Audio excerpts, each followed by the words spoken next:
Vous voyez ces épices et vous vous dites sûrement qu'elles font toutes partie de la famille des poivres, hein? Eh bien, vous n'avez ni tort, ni raison. Comme toutes les grandes familles, celle des poivres est parfois un peu dysfonctionnelle. La définition d'un poivre peut être séparée en deux camps.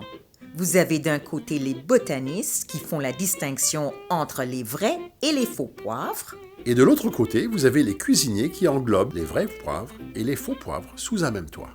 Commençons par démystifier qui est le vrai poivre. Si votre nom latin est Piper nigrum, restez. Vous, les autres vrais et faux poivres, on va parler de vous au prochain épisode. Et voilà notre groupe vedette. Depuis 30 siècles, le club Piper nigrum est le plus populaire de la famille. À l'origine de ce quatuor, vous avez une plante unique, le poivrier. Cette liane qui grimpe sur les arbres a pour fruit le poivre que l'on connaît.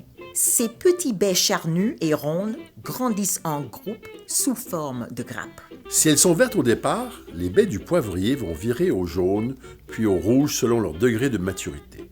C'est donc la jeune baie immature qui donne le poivre vert. Il serait généralement lyophilisé ou mis en saumure. Ce petit jeune des poivres aura une saveur fraîche et végétale et un piquant subtil. Parfait pour ceux qui préfèrent un poivre moins chaud en bouche ou pour les plats plus délicats. Lorsque la baie est plus mature et commence à avoir des tons de jaune, elle est alors récoltée pour faire le poivre noir. Ce poivre dodu va ensuite être séché au soleil et c'est là qu'il va se rider et prendre cette couleur brunâtre et noire qu'on lui connaît. Quand on croque un jeune grain de poivre noir, cela peut vous rappeler l'attitude d'un adolescent.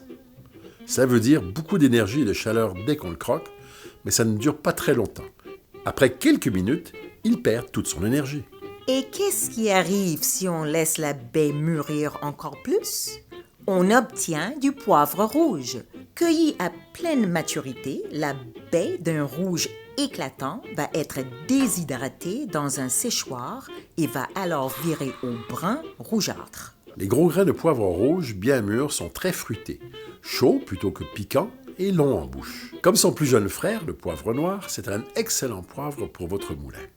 Le petit dernier du groupe Piper nigrum, c'est le poivre blanc.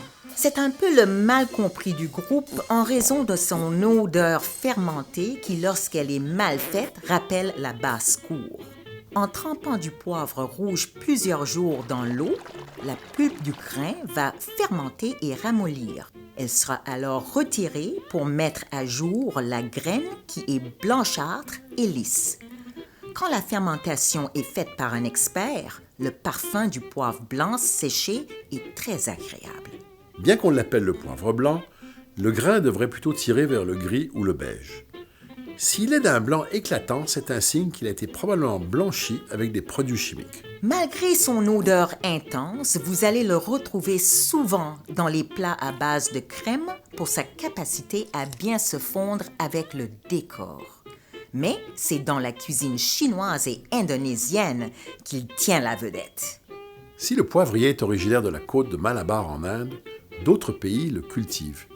Et il y a des terroirs vedettes pour chaque couleur de poivre. Ah, ce fameux club Piper nigrum.